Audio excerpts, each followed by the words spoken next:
Hello guys, we all must have heard about how the British conquered and ruled India for almost 200 years and then how our India got independence from the British. Before the British came to our India, India was divided into various parts and ruled by various kings. But before the British came to India, some European countries had come to India and tried to impose their power. In particular, they were very actively involved in trying to find a direct sea route from Europe to India. A lot of money was spent to find it. Many people even gave their lives. They traveled by ship for years and faced severe challenges. All this was just for a product in India.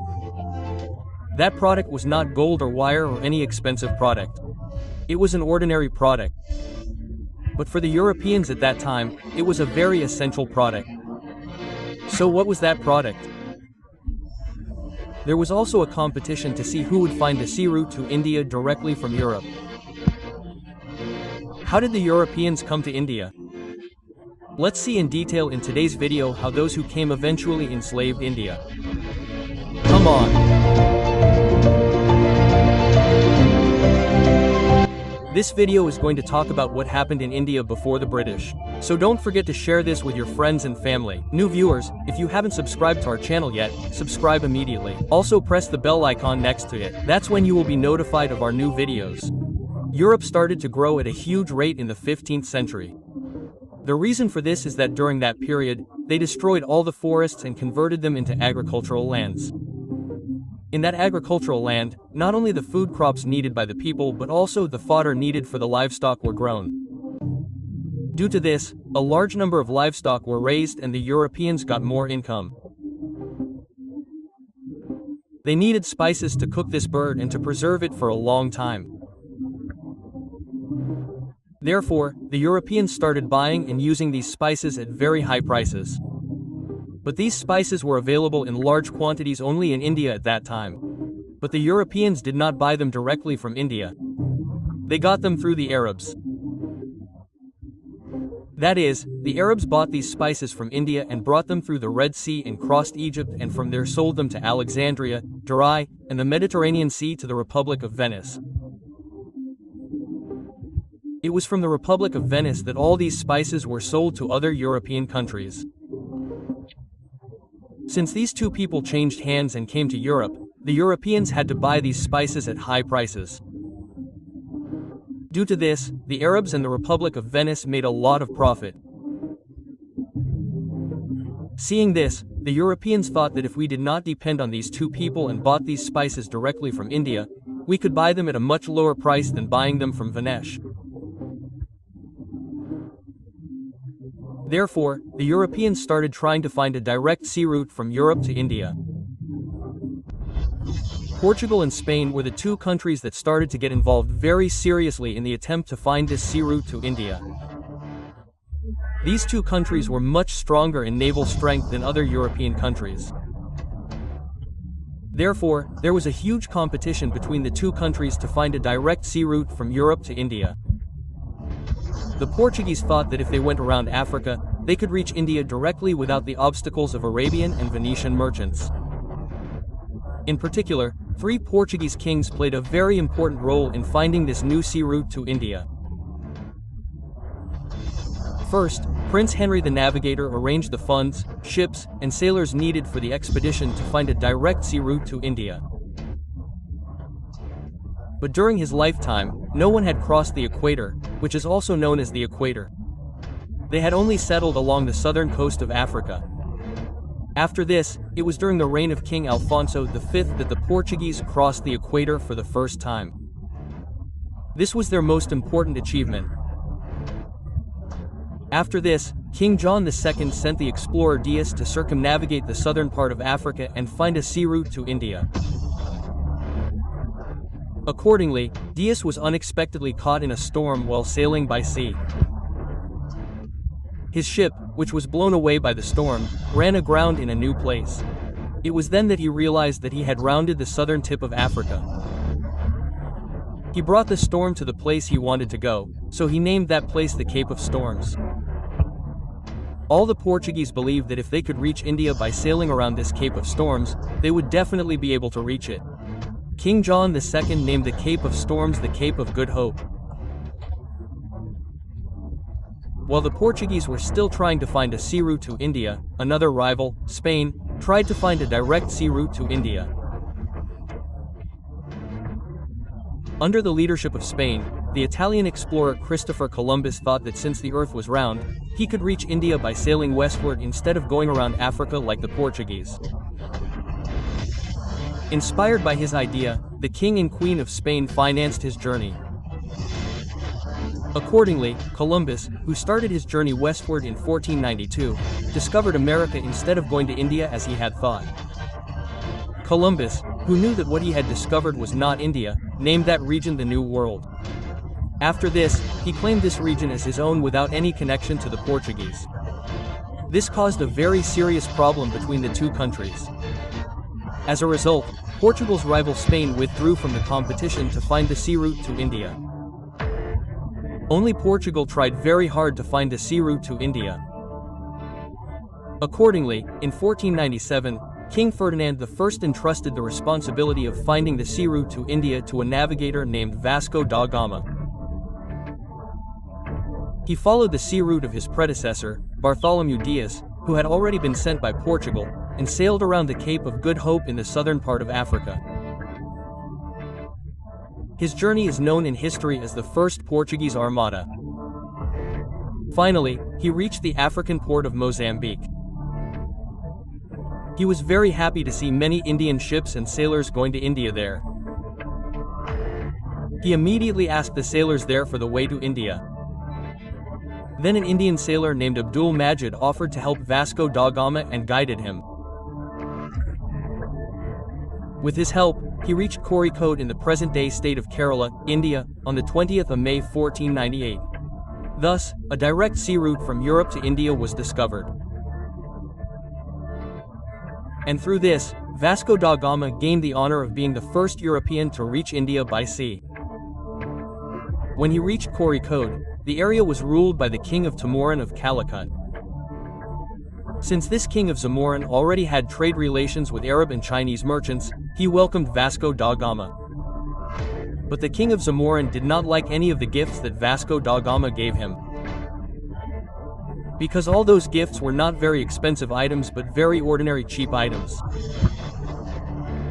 Due to this, the Arab merchants in the Zamorin king's kingdom made fun of Vasco da Gama and humiliated him a lot. This caused a slight resentment between Vasco da Gama and the Zamorin king. However, the Zamorin king was determined to establish trade relations between the two. After this, Vasco da Gama, who stayed there for about 3 months, loaded spices like pepper, ginger, and cinnamon on a ship and went to Portugal. When he sold all those spices from Portugal to other European countries, he made a profit 60 times the cost of the sea voyage to India. This was a great surprise to the European countries. Other European countries also realized how much wealth they could earn through direct trade with India. After this, in 1502, Vasco da Gama returned to India on the 4th Armada ship. But this time he did not come as just a merchant. Instead, he brought a strong Portuguese army and weapons with the aim of bringing the entire Arabian Sea under his control. He tried to drive out the Arab merchants who were his trade rivals from Kozhikode. But when the king of Jampur refused, on the 2nd of November 1502, Vasco da Gama and his ships opened fire on the port of Kozhikode. Many people were killed in this. This led to a fierce battle between the two. In this battle, which was called the Battle of Calicut, the Portuguese had modern boats, cannons. But at that time, the Indian kings did not have any modern weapons like guns or cannons. They fought with just knives and spears, bows and arrows. Due to this, they easily defeated the forces of the king of Jampur. It was only after this that the Portuguese began to exert their power in India. Accordingly, in 1505, Francisco de Almeida was appointed as the first Portuguese governor of India. He was the one who brought the important policy of blue water policing. That is, the blue water policy is when a country leaves its own land and goes to the sea for a long distance and takes control of the sea routes there. Therefore, Francisco de Almeida brought this policy with the aim of establishing the dominance of the Portuguese navy in the Indian Ocean. He also introduced the unauthorized trade license. Through this, Indian and Asian merchants had to obtain permission from the Portuguese to trade in the Indian Ocean.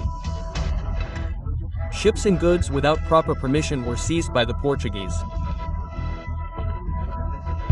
After Francisco de Almeida, Afonso de Albuquerque was the governor of India in 1505. He captured Goa from the Sultan of Bijapur in 1510. Through this, Afonso is called the real founder of Portuguese rule in India. After this, the capital of the Portuguese, which was initially Cochin, became Goa. Areas like Daman, Liu, Salcedo, and Bessin were brought under the control of the Portuguese. The Portuguese continued to establish their power in India until the end of the 16th century.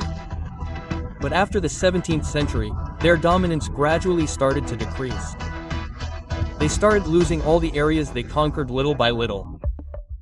Because in 1531, the Portuguese lost the Gokhale region to Qasim Khan, the commander of the Mughal Emperor Shah Jahan.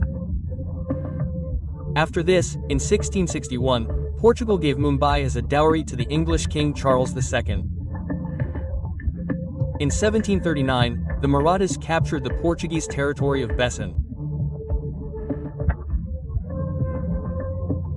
Although the Portuguese lost each region, Goa and Tamandio remained under Portuguese control until 1961. On the other hand, the Portuguese also did some notable things for India. They introduced crops like tomatoes, chilies, potatoes, corn, pineapples, papaya, guava, and cashew nuts to India by ship from Europe. Not only that, they also installed the first printing press in India in Goa in 1756. Thus, the Portuguese began to exert their power in some parts of India even before the British arrived in India. However, when their influence in India began to wane, the Dutch from the Netherlands began to enter India in the 1600s. In 1602, the Dutch East India Company was formed and the company was granted a 21-year charter by the Dutch government to trade in India and the East, and to invade and conquer those countries if necessary. After the Dutch came to India, they ended the spice trade rights that were held by the Portuguese alone. They established their first factory in Masuli, Andhra Pradesh in 1605. After this, they expanded their business by establishing factories in places like Pulicat, Surat, Patna. The main trading bases of Tamil Nadu were Karaikal, Nagapattinam, and Pulicat. In the 17th century, the Dutch not only dominated the spice trade from India, but also exported goods like cotton and silk from India. Seeing that the Portuguese and the Dutch were making huge profits from trading in India, the British also wanted to do business in India. Therefore, in 1600, a group of English merchants called merchant adventurers started the company the Governor and Company of Merchants of London trading into the East Indies.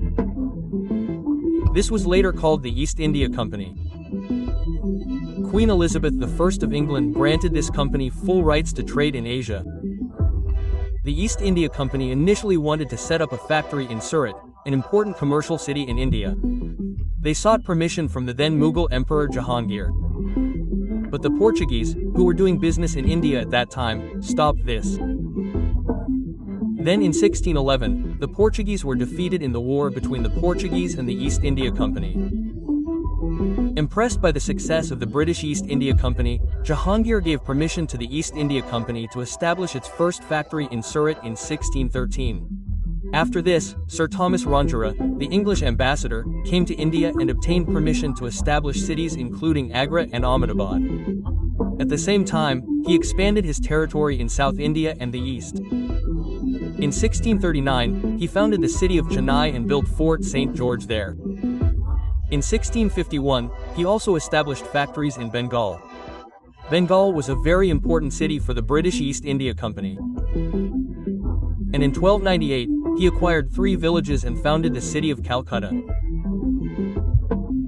After establishing their trading posts in major cities like Madras and Calcutta, they gradually built high walls and protected them with cannons. After this, in 1717, the Mughal Emperor Furkan granted permission to the East India Company to trade without customs duties and to mint their own coins. After the arrival of the British East India Company, the Danish East India Company of Denmark came to India in 1616 to trade. This company established its factories in Tharangabadi, Tamil Nadu in 1620 and in Serampore, Bengal in 1676. Serampore served as their capital, but they could not establish themselves in India. Therefore, in 1845, they left India, ceding all their trading posts to the British. Meanwhile, the French East India Company was established in 1264 and established its first factory in Surat in 1668. After that, with the help of the Sultan of Golconda, they established their second factory in the city of Masuli in 1669. After this, in 1673, they purchased a small village called Puducherry from the ruler of Valakandapuram, Sher Khan Lodi. That is the present-day Pondicherry. Following this, they established a factory in Chandanagar with the permission of Sayashida Khan, the Mughal governor of Bengal. The French, who wanted to expand their power beyond trade, captured the Karaikal region in Tamil Nadu and the Mahe region in Malabar in 1724. After this, there was a fierce competition between the French and the British as to who would exercise their dominance in India. As a result, many wars took place between the French East India Company and the British East India Company. This is known in history as the Carnatic Wars. The French East India Company was defeated in this war, which took place in 3 phases from 1746 to 1763. Because of this, the British East India Company, which initially came to India as an ordinary trading company, engaged in a series of wars and brought the entire India under its control. After this, you will understand what the British East India Company did to India by watching this video that has already appeared on our channel. Okay guys, that's all for today's video. Tell us in the comments what you think about these Europeans who came to India for trade. If you like this video, share it, like it. Let's see the first 10 people to comment on the previous video.